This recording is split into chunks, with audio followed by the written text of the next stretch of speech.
Assalamualaikum warahmatullahi wabarakatuh. Salam jumpa kembali anak-anak. Pada kesempatan kali ini kita akan berlatih soal dan membahas beberapa soal tentang teks eksplanasi. Baik, di sini ibu memberikan 5 soal saja ya.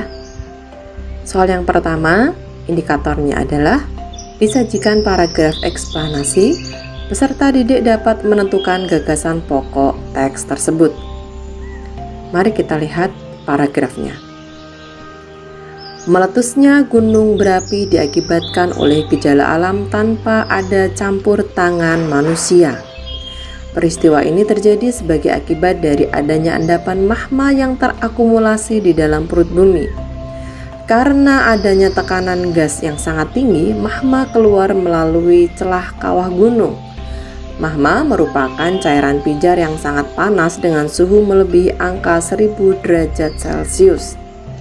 Magma yang sudah keluar lewat celah kawah tadi disebut lava dan suhunya akan turun menjadi sekitar 700 derajat Celcius. Gagasan utama teks tersebut adalah, sebelum kita memilih jawaban, mari kita bahas apa itu gagasan pokok. Gagasan pokok adalah pernyataan yang menjadi inti dari sebuah teks. Bisa juga dikatakan sebagai inti pembahasan atau hal yang mau disampaikan oleh penulis. Mari kita pahami kalimat pertama pada paragraf dalam soal tadi. Meletusnya gunung berapi diakibatkan oleh gejala alam tanpa ada campur tangan manusia. Ada kata kunci di situ. Ada meletus diakibatkan gejala alam. Sekarang kita lihat kalimat yang kedua. Peristiwa ini terjadi sebagai akibat dari adanya endapan magma yang terakumulasi di dalam perut bumi. Kata peristiwa ini itu mengacu kepada meletusnya gunung berapi. Jadi kalimat yang kedua ini menjelaskan kalimat yang pertama. Lalu kita lihat kalimat yang ketiga. Karena adanya tekanan gas bla bla bla.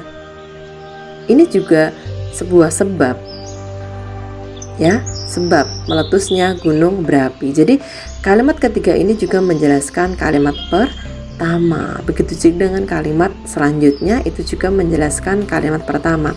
Jadi tipe paragraf seperti ini, ide pokoknya berada di awal paragraf. Yang mana? Yaitu penyebab meletusnya gunung berapi.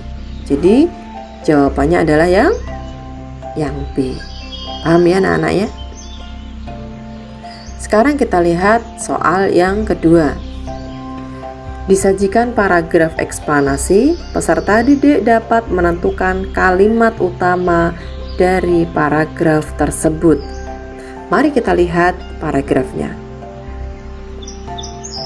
Jenis sampah dibagi menjadi 2 macam, yaitu sampah organik dan sampah anorganik.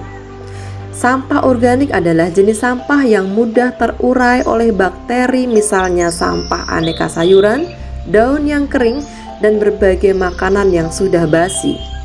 Sedangkan sampah anorganik adalah jenis sampah yang sulit untuk diurai oleh bakteri pembusuk. Beberapa contoh sampah anorganik adalah plastik dan kaca. Kalimat utama teks tersebut terdapat pada nomor berapa? Mari kita bahas. Kalimat utama adalah kalimat yang bersifat umum dan mengandung gagasan pokok. Proses menemukan kalimat utama adalah menemukan gagasan pokok terlebih dahulu. Mari kita lihat kembali paragrafnya. Oke, langkah pertama adalah memahami kalimat pertama. Apa kata kuncinya? Yaitu jenis sampah. Langkah selanjutnya kita lihat kalimat yang kedua. Ya, kalimat yang kedua itu ada sampah organik. Sampah organik. Dengan berbagai contohnya ya. Kemudian kalimat yang ketiga ada sampah anorganik. ya, dengan contohnya juga. Nah, dari sini kita bisa melihat bahwa gagasan pokok pada paragraf tersebut terdapat di kalimat pertama. Jadi, kalimat utama paragraf tersebut yaitu kalimat yang nomor 1, yaitu apa? Jenis sampah dibagi menjadi 2 macam, yaitu sampah organik dan sampah anorganik. Jadi jawabannya apa? A. Oke, kita lihat soal yang ketiga. Indikator soalnya adalah disajikan teks eksplanasi. Peserta didik dapat menentukan pola pengembangan teks tersebut. Mari kita lihat paragrafnya. Dangkalnya permukaan sungai dan hilangnya daerah resapan mengakibatkan semua proses yang seharusnya terjadi dengan baik menjadi kacau. Sungai yang menyempit karena banyaknya tumpukan sampah mengakibatkan daya tampung sungai menjadi berkurang. Juga hilangnya daerah resapan akan membuat Juga hilangnya daerah resapan akan membuat air hujan akan sulit untuk meresap ke dalam tanah. Semua itu mengakibatkan air sungai tersebut akan masuk ke pemukiman warga dan terjadilah banjir.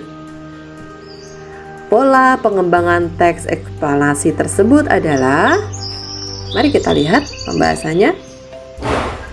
Teks eksplanasi dapat disusun dengan berbagai pola, yaitu pola kronologis dan kausalitas. Kedua pola itu pun bisa divariasikan penyusunannya sehingga saling melengkapi. Ada juga pola pengembangan definisi, ilustrasi, dan umum khusus. Pola kronologis memiliki ciri penggunaan kata hubung waktu, contoh, kemudian, lalu, setelah itu, akhirnya. Pola kausalitas memiliki ciri penggunaan kata hubung sebab akibat, contoh, sebab, akibat, oleh sebab itu, oleh karena itu, sehingga. Dalam paragraf soal tersebut, kata hubung yang dominan adalah kata hubung sebab akibat. Jadi jawabannya adalah yang C. Mari kita lihat soal selanjutnya. Disajikan kutipan teks eksplanasi, peserta didik dapat menentukan struktur teks tersebut. Mari kita baca paragraf berikut. Candi Borobudur adalah candi Buddha yang menjadi salah satu keajaiban yang tidak hanya di Indonesia tetapi di dunia. Terdapat sejarah yang menakjubkan di balik berdirinya candi ini. Oleh karena itu, tidaklah berlebihan jika Candi Borobudur dinobatkan menjadi salah satu aset berharga negara ini yang wajib dijaga kelestariannya agar anak cucu kita bisa menikmati. Pertanyaannya, paragraf tersebut adalah struktur teks eksplanasi bagian yang mana? Oke, mari kita bahas. Anak-anak, coba diingat kembali struktur teks eksplanasi itu ada apa saja? Bagus, ada pernyataan umum atau bisa disebut juga identifikasi fenomena, kemudian deretan penjelas atau rangkaian kejadian, dan interpretasi atau ulasan. Apa itu pernyataan umum atau identifikasi fenomena? Yaitu berupa penjelasan awal tentang latar belakang atau masalah yang akan disampaikan. Deretan penjelas atau rangkaian kejadian berupa rangkaian peristiwa atau kejadian, baik itu disusun secara kronologis ataupun secara kausalitas. Kemudian interpretasi atau ulasan berupa penafsiran, pemaknaan, atau penyimpulan atas rangkaian kejadian yang diceritakan sebelumnya. Pada paragraf soal tersebut menjelaskan rangkaian peristiwa, yaitu Candi Borobudur dinobatkan sebagai aset berharga. Paragraf tersebut disusun secara kausalitas, jadi jawaban soal tersebut adalah B. Oke, kita lanjutkan pada soal terakhir. Indikator soalnya adalah disajikan teks eksplanasi rumpang, peserta didik dapat menentukan konjungsi yang tepat untuk melengkapi teks eksplanasi tersebut. Oke, mari kita baca. Petir atau kilap atau juga disebut halilintar merupakan fenomena alam yang umumnya terjadi musim penghujan dengan diawali munculnya kilatan cahaya. Sesaat kemudian akan terdengar suara menggemuruh yang disebut sebagai guntur atau gluduk dalam bahasa Jawa. Hal ini terjadi blank blank blank. Adanya perbedaan waktu kemunculan yang diakibatkan adanya selisih antara kecepatan suara dengan kecepatan cahaya. Konjungsi yang tepat untuk melengkapi teks eksplanasi tersebut adalah, mari kita lihat apa itu konjungsi. Konjungsi disebut juga dengan kata penghubung atau kata sambung. Kata penghubung termasuk kata tugas yang berfungsi menghubungkan antar klausa, antar kalimat atau antar paragraf. Oke anak-anak, mari kita lihat kalimat yang dirumpangkan, ya, yaitu kalimat yang pertama. Kita lihat petir atau kilat atau juga disebut halilintar merupakan fenomena alam yang umumnya terjadi. Lalu titik-titik musim penghujan dengan diawali munculnya kilatan cahaya. Kalimat ini mempunyai induk kalimat dan anak kalimat. Ya. Induk kalimatnya itu di awal, jadi sebelum ada titik-titik itu ya. Lalu anak kalimatnya yang di belakang. Nah, konjungsi atau kata hubung yang tepat untuk menghubungkan kedua klausa itu adalah ketika. Jadi dia mempunyai hubungan waktu ya. Kemudian kita lihat kalimat yang ada rumpangnya itu adalah kalimat yang terakhir. Hal ini terjadi blank blank blank, adanya perbedaan waktu kemunculan yang diakibatkan adanya selisih antara kecepatan suara dengan kecepatan cahaya. Ya, kata hubung yang tepat untuk mengisi kalimat rumpang ini adalah karena. Jadi anak-anak, konjungsi yang tepat untuk melengkapi paragraf itu adalah yang A.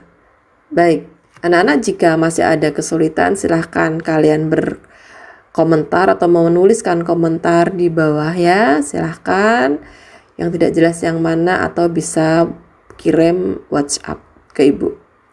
Terima kasih atas perhatiannya, mudah-mudahan ini membantu kalian. Wassalamualaikum warahmatullahi wabarakatuh.